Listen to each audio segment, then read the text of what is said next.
Now I'd like to call upon the stage our very special guest, an Indian educationist, author and president of First Aid Council of India, Dr. Shabab Alam sir, for delivering speech among us. So please put your hands together for our respected Dr. Shabab Alam sir.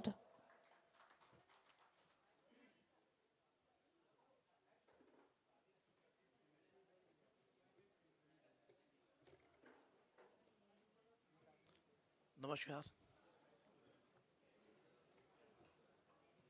मंच पर उपस्थित सभी आदरणीय गण, आपसे इजाजत चाहूंगा अपनी बात को पूरी करने के लिए। बहुत सीनियर लोग यहां पर बैठे हैं। मुझे किसी ने कहा था, अगर आप कुछ सीखने के लिए जाते हैं और विद्वान और गुणी लोग आपके सामने हो,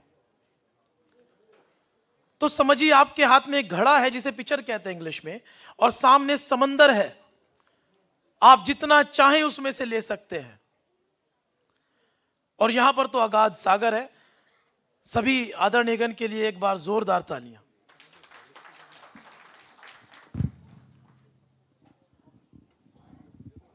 first aid council of India, भारतीय प्राथमिक चिकित्सा परिषद, मैं सर आपके संज्ञान में डालना चाहूंगा। सर, हमारी संस्था तो है ही, लेकिन एक विचारधारा है। सर 2021 तक नवंबर में office memorandum ministry of health and family welfare का, जिसके अनुसार आज भी भारत में फर्स्ट एड एजुकेशन देने का कोई मानक नहीं है, यह हमारी सरकार कह रही है। जबकि रेड क्रॉस सोसाइटी, मैंने अपनी सर कई स्पीच में कहा है, जो काम रेड क्रॉस सोसाइटी कर रही है हम वैसा नहीं कर रहे हैं, वो बहुत बड़ा काम है। हम उनके एक छोटे से एक हेल्पिंग हैंड बनना चाहते हैं।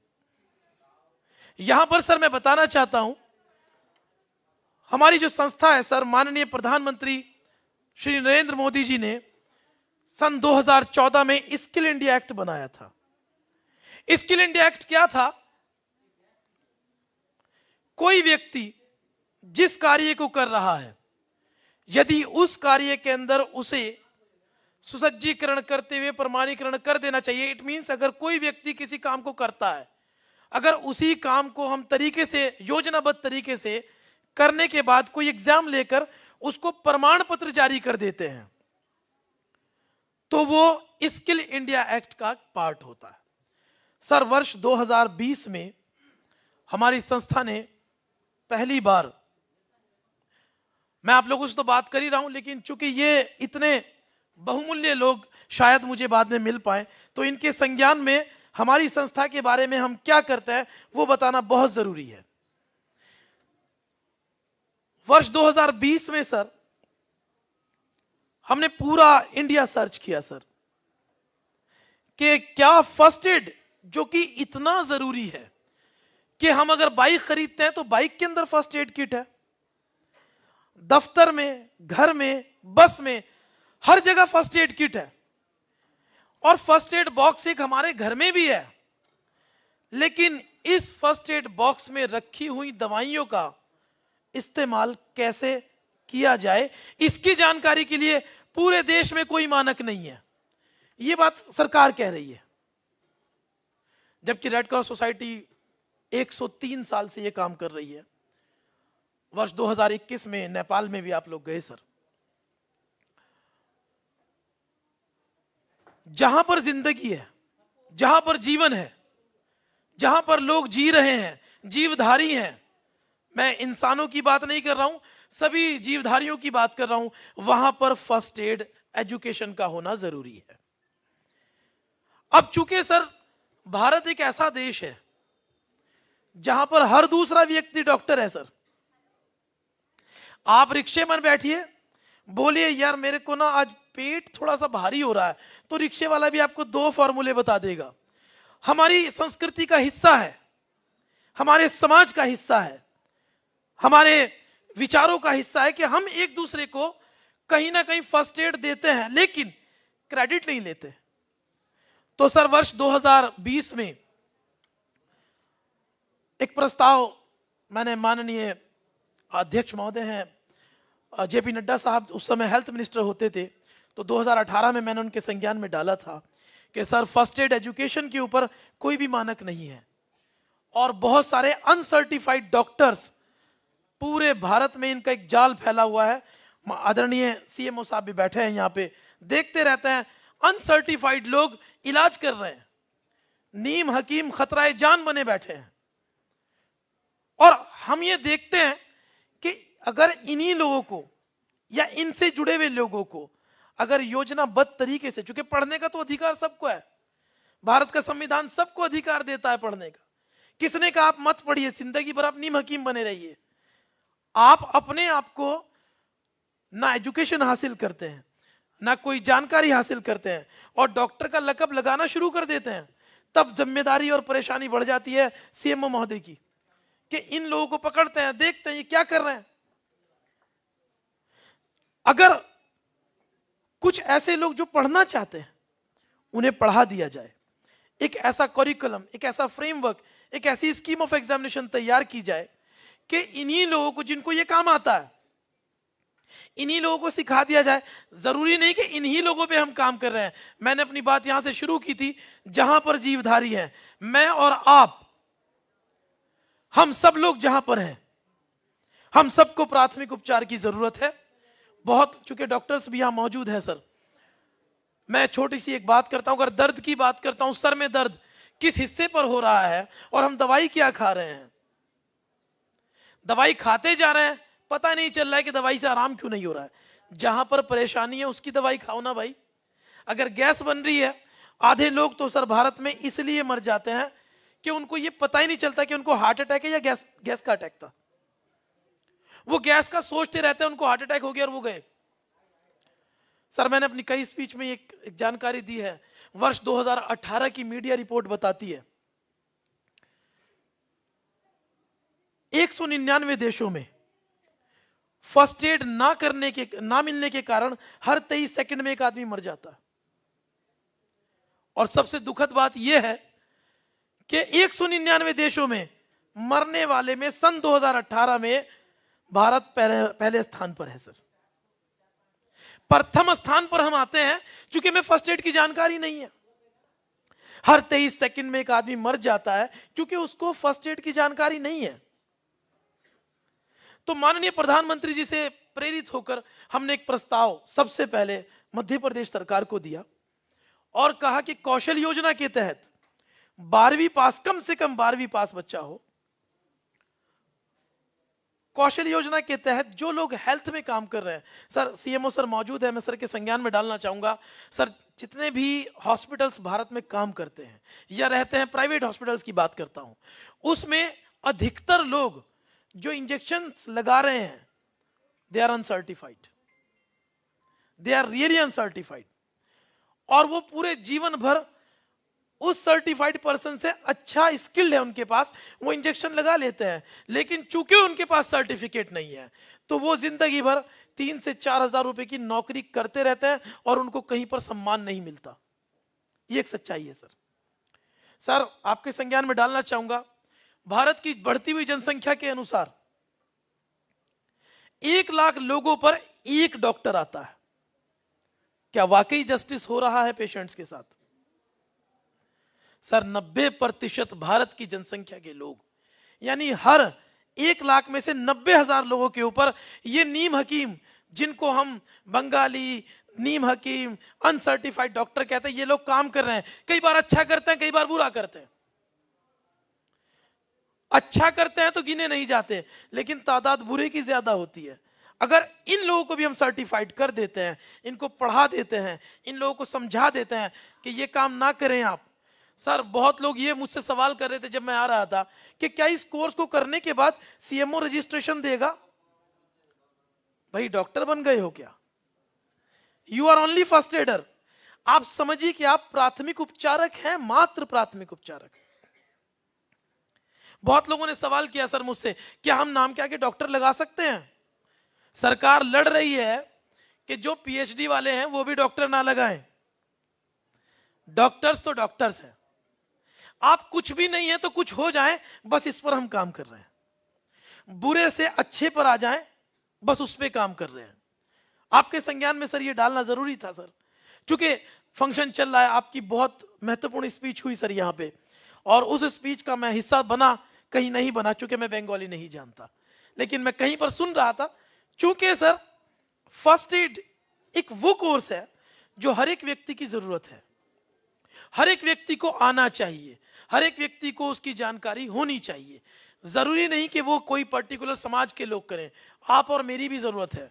अगर हम जिंदा हैं, हम जब फ्लाइट में सफर करते हैं सर, तो उसमें एक अनाउंसमेंट होता है कि यदि इमरजेंसी स्थिति होती है और ऑक्सीजन सिलेंडर की कमी महसूस होती है, तो ऊपर से ऑक्सीजन मास्क नीचे आ जाएंगे, तो पहले खुद पहनिए, बाद में दूसरों को पहनाइए। फर्स्ट एड भी ऐसे ही है, पहले फर्स्ट एड की जानकारी खुद लीजिए, बाद में आप दूसरों के लिए एक एग्जाम्पल, एक नजीर बन सकते हैं। अगर मैं गलत नहीं हूं तो क्या यहां जितने भी लोग मौजूद हैं वो हिंदी में कंफर्टेबल हैं मेरे साथ बात करने में? प्लीज प्लीज आप मुझे हाथ उठा के बताएं कि आप कंफर्टेबल हैं। देखिए सर, मैं अक्सर ये कहता हूं, आप जिस जबान में पैदा हुए उस जबान में बात कीजिए। भाषाएं एक माध्यम है विचारों को आदान प्रदान करने का। मैं यहां पर बैठा हूं और बात कर रहा हूं और आपकी समझ में ना आए तो मेरा यहां आना बेकार हो गया है। तो मैं ये चाह रहा था कि आप और हम जुड़े रहें, बात करते रहें। पहले तो मैं आप लोगों को देख के इतना खुश हूं कि first aid council of India का आपने एक टी शर्ट पहना है। I am very happy. एक ताली आपके लिए बनती है। ये जज्बा, ये एंथुजियाज्म जो आप लोगों के अंदर है, अनेक अनेक धन्यवाद आप लोगों का। मैं सर कोर्स पर आ जाता हूं सर। तो कौशल योजना के तहत इस कोर्स का पहली बार कैबिनेट में रखा गया और मध्य प्रदेश की अटल बिहारी वाजपेयी हिंदी विश्वविद्यालय में इस कोर्स को पास किया गया। उस समय सर, चूंकि वर्ष 2019 में यह प्रस्ताव दिया गया था और 2019 में यह पास हो गया और अचानक से कोरोना आ गया सर। प्रशासन का 80% हिस्सा आम जनमानस को यह कहने में बिजी था कि घर पर रहिए, 20 सेकंड तक हाथ धोइए, सोशल डिस्टेंसिंग कीजिए। 20% लोग इस पे चलते थे, 80% को भेड़ बकरों की तरह सरकार समझा रही थी, कहीं रिंगटोन पर, कहीं टीवी पर, कहीं सोशल मीडिया पर। सर उसी समय जब ये कोर्स आया सर, तो मध्य प्रदेश में 2038 बच्चे एनरोल हुए और ये वो लोग थे जिन्होंने कोरोना के समय में बड़े वॉलंटियर का काम किया सर, बहुत लोगों की जान बचाई। तो 2021 में जब माननीय शिवराज सिंह चौहान साहब लौट के आए और उन्होंने 2022 में इसको पूरा सुना, तो अपनी स्पीच के एक हिस्से में उन्होंने हमारा धन्यवाद किया। उनके लिए अनेक अनेक धन्यवाद कि उन्होंने सराहा। क्योंकि लोग अच्छी बात को भी नहीं सराहते हैं सर, बुरी बातें तो बहुत दूर तक जाती हैं, अच्छी बातों को सराहते नहीं है। फिर हमने सर इसका, चूंकि ये कितना महत्वपूर्ण कोर्स है, तो इस कोर्स का संचालन झारखंड राज्य सरकार की विश्वविद्यालय है सर, झारखंड राज्य मुक्त विश्वविद्यालय। इसमें कैबिनेट में पास हुआ, कार्य परिषद में पास हुआ, महामहिम गवर्नर महोदय ने इसको परमिशन दिया, एक एमओयू हमारे साथ अनन्य साइन किया गया और अब इस कोर्स का संचालन करने जा रहे हैं। उसी के लिए आज एक भेंट है, अपने लोगों से मिल रहे हैं सर। और मुझे तो बतौर गिफ्ट आप लोग मिल गए सर। मुझे लगा था कि मैं अपने उन लोगों से बात करने आ रहा हूं जो मेरे साथ काम कर रहे हैं, लेकिन बतौर गिफ्ट आप सबका अनेक अनेक धन्यवाद सर, अनेक अनेक धन्यवाद। तो मैं यहां सर बात शुरू कर रहा हूं अपनी, ज्यादा समय नहीं लूंगा आपका, क्योंकि अपने बारे में बताना बहुत जरूरी था। हम कर क्या रहे हैं? हम शिक्षा का प्रचार प्रसार कर रहे हैं। रेड क्रॉस सोसाइटी तो जान बचाती है। रेड क्रॉस सोसाइटी 3 घंटे का, 10 घंटे का, 3 दिन का, 15 दिन का कोर्स लॉन्च करती है। सर हमने इस कोर्स को प्रोफेशनल करते हुए इसकी 4 किताबें बनवाई और उन चारों किताबों को 1 साल का समय दिया, जिसमें 60% थियोरटिकल यानी 60% बच्चा पढ़ेगा और 40% यानी 4 महीने वो किसी हॉस्पिटल में जाके इंटर्नशिप करेगा। उसके बाद वो एग्जामिनेशन के लिए पात्र मान्य होगा, उसके बाद वो एक फर्स्ट एडर बनेगा। सर, इस कोर्स का जब संचालन किया जा रहा था, तो चूंकि मैं दिल्ली का रहने वाला हूं, तो मैं केजरीवाल साहब से मिला और उनको बताया कि सर ये कोर्स का एक संचालन किया जा रहा है। तो उन्होंने सर कोरोना के संकट काल में सरकारी नौकरी जब निकाली, तो उसमें एमडी, एमएस, एमबीबीएस के बाद में एएनएम, जीएनएम के बाद में फर्स्ट एडर को भी निकाला और उनके लिए 35,000 और 25,000 की पर मंथ की सैलरी भी रखी। फिर सर मध्य प्रदेश सरकार ने अपने जो आगामी उनका एम्प्लॉयमेंट एक्ट था उसके अंदर इसको लिया और इसके अंदर इसको पास किया। आज फर्स्ट एडर, इस कोर्स को करने वाला बच्चा स्वरोजगार तो करेगा ही, सरकारी नौकरी में भी पात्र मान्य है और प्राइवेट में भी मान्य है। सर, आपके संज्ञान में एक बात मैं और डालना चाहता हूं। मैं इसी पिछले महीने दुबई गया था। दुबई सरकार को मैंने एक प्रस्ताव दिया कि हमारे यहाँ फर्स्ट एडर कुछ बच्चे बन रहे हैं, क्या आप अपने यहाँ इन बच्चों को नौकरियां देंगे? तो मैं अगस्त में गया था वहां पे। सितंबर के फर्स्ट वीक में उनका कॉल आया कि आलम जी आप आ जाइए, और मैं फिर दोबारा चला गया। मैं 2 दिन पहले दुबई में था। इस फंक्शन के लिए मैं आज यहां आया हूं और ये जानकारी आपके समक्ष देते हुए मुझे बड़ा हर्ष हो रहा है कि आज फर्स्ट एड पास करने के बाद ये बच्चे पात्र मान्य होंगे दुबई में भी नौकरी करने के लिए, जिनकी सैलरी 1 लाख रुपए होगी कम से कम। आप कोर्स का संचालन करें, रोजगार का संचालन करें, लेकिन जरूरी है कि आप एक समाज खड़ा करें। आज जब एक फर्स्ट एडर आपका विदेश में खड़ा होगा तो उसका एक अलग ही आपका वर्चस्व होता है। सर, 90% मैं देखा हूं दुबई के अंदर, मैं काफी दिन रहा, तो मैंने देखा अपनी पूरी यात्रा में कि जो समूह गृह के कर्मचारी हैं वो बांग्लादेशी और पाकिस्तानी है, हिंदुस्तानी थोड़ा ऊपर है सर, थोड़ा ऊपर है। तो ये बड़ा अच्छी बात है कि हम लोग विदेश में अपनी एक भूमिका बना रहे हैं। वर्ष 2022 में सर श्रीलंका गवर्नमेंट में मैंने एक प्रस्ताव दिया था, जिसको उन्होंने जनवरी 2023 में पास किया, और first aid council of India का एक मुख्यालय उस कंट्री का हमने स्थापित किया कोलंबो में सर, और वहां पर रेड क्रॉस सोसाइटी भी है, हमने उनके भी संज्ञान में डाला सर। और सर वहीं पे आज 2023 में करीब कोई 3,000 बच्चे, 3,000 स्टूडेंट वहां पर एनरोल हो गए हैं सर। सर, इस कोर्स के अंदर 4 किताबें बनाई गई। इन चारों किताबों के अंदर पूरी एनाटॉमी, फिजियोलॉजी और सिम्टम्स, मैं पूरा वो सिलेबस आपके संज्ञान में जरूर दूंगा सर। फिर चूंकि हमारा देश जो है आजकल एक ऐसे दौर से गुजर रहा है जहां पर लोग घंटों इंस्टाग्राम पर, फेसबुक पर दे देते हैं, तो हमने इस कोर्स का कंटेंट वाइज हमने वीडियो बनाया। सपोज आप किसी एक किताब का एक कंटेंट उठाते हैं, एनाटॉमी, फिजियोलॉजी, आप उसे क्लिक करेंगे हमारी वेब पोर्टल पर, उससे रिलेटेड आपके पास नोट्स खुल जाएंगे। नोट्स के तुरंत बाद अगर आप वीडियो पर क्लिक करते हैं तो एक डॉक्टर बैठा होगा जो उसको एक्सप्लेन कर रहा होगा। यानी रात के 2 बजे, 1 बजे, 3 बजे जब आप फेसबुक देखते हैं या फालतू समय में रील्स देखते हैं, तो आप एजुकेशन हासिल कर सकते हैं। क्योंकि भारत एक ऐसा देश है, हम एक ही कक्षा में पिता और पुत्र अगर बैठ जाए तो दोनों अनकंफर्टेबल हो जाते हैं। लेकिन ये फोन एक ऐसी चीज है कि दोनों अलग अलग कमरों में बैठकर अलग अलग शिक्षाएं ग्रहण कर सकते हैं। तो एक थोड़ा सा प्रयास ये भी किया गया है सर। तो मैं आपके संज्ञान में सब लोगों को ये डालना चाहता हूं, अपनी बात को खत्म कर रहा हूं यहां पर, कि इस कोर्स का जब संचालन हो रहा है तो ये एक कोर्स नहीं है, 2 कोर्स हैं।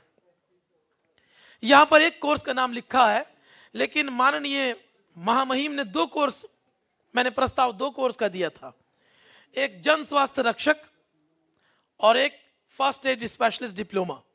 ये दोनों कोर्स पास हो गए हैं, विधि द्वारा संचालित किए जा रहे हैं, सत्र में प्रवेश प्रारंभ है, और इन दोनों के लिए पूरा study plan, scheme of examination, curriculum framework, and syllabus everything ready, आप हमारे वेब पोर्टल से उसको ले सकते हैं। एक चीज आप सब लोगों के संज्ञान में डालना चाहूंगा, प्लीज जो भी स्टूडेंट से फीस ली जाए उस फीस की उसे रसीद दी जाए, क्योंकि बच्चों के साथ जरा सा भी खिलवाड़ नहीं होना चाहिए। और कोई भी फीस अगर जमा होती है तो वो रजिस्टर्ड पोर्टल पर हो, faci.ind.in पर। प्लीज हम लोग सेवा भी करें, रोजगार भी करें। आगे आपने देखा होगा ये स्लोगन मेरा ही दिया हुआ है, शिक्षा भी, रोजगार भी और सेवा भी। सर मैं एक मुस्लिम हूं, मेरा ऐसा मानना है कि आप जिस भी धर्म में पैदा होते हैं आप उस धर्म को फॉलो करें।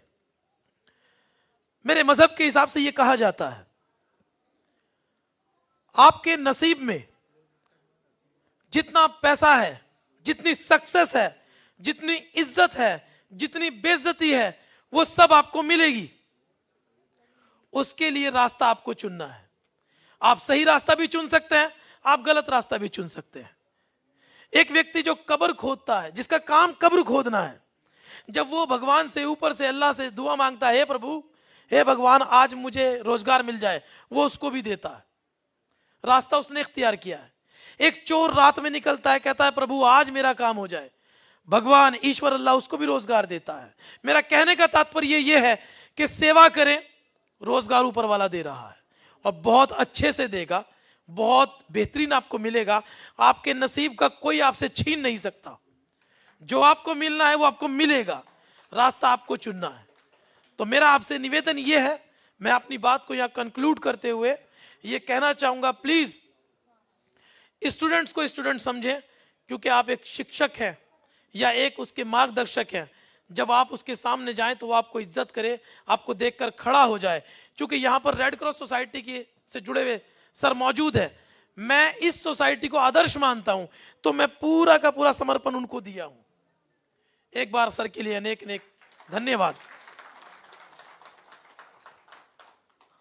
सर यहां पर हमारे अमर घोष जी बहुत अच्छा काम कर रहे हैं सर, बहुत कम समय में उन्होंने बहुत अच्छा एक सिस्टम बनाया, उनको लिए एक बहुत बड़ी धन्यवाद, बहुत आभार।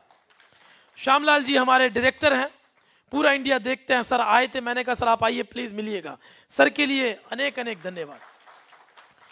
और एक बहुत छुपी हुई पर्सनैलिटी यहां पे आप लोगों के सामने लेके आ रहा हूं। हमारी संस्था के हर राज्य के सदस्य हैं, जिनको राज्य का प्रभारी भी कहते हैं और सदस्य संस्था का सदस्य भी कहते हैं। मिस्टर राम शंकर जी यहां पर मौजूद हैं, सर के लिए अनेक अनेक धन्यवाद। सर सबको प्लीज दिखाई। और आपको बता दूं कि मैं इनको बताया कि मैं आज आया हूं और ये सारा काम छोड़ के आज इधर आ गए। सर हम लोग भी बहुत जज्बे से जुड़े हुए हैं, बहुत अच्छे से काम करते हैं। उम्मीद करता हूं आप लोगों तक मैं पहुंचाऊंगा। सेकंड सेशन अगर होता है बातों का, तो हम लोग बिजनेस से रिलेटेड, रोजगार से रिलेटेड और कैसे काम करना है उससे रिलेटेड भी बात करेंगे। तो अनेक अनेक धन्यवाद। Thank you.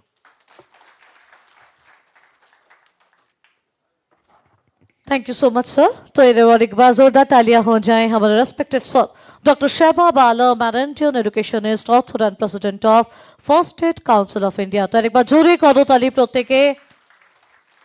ধন্যবাদ।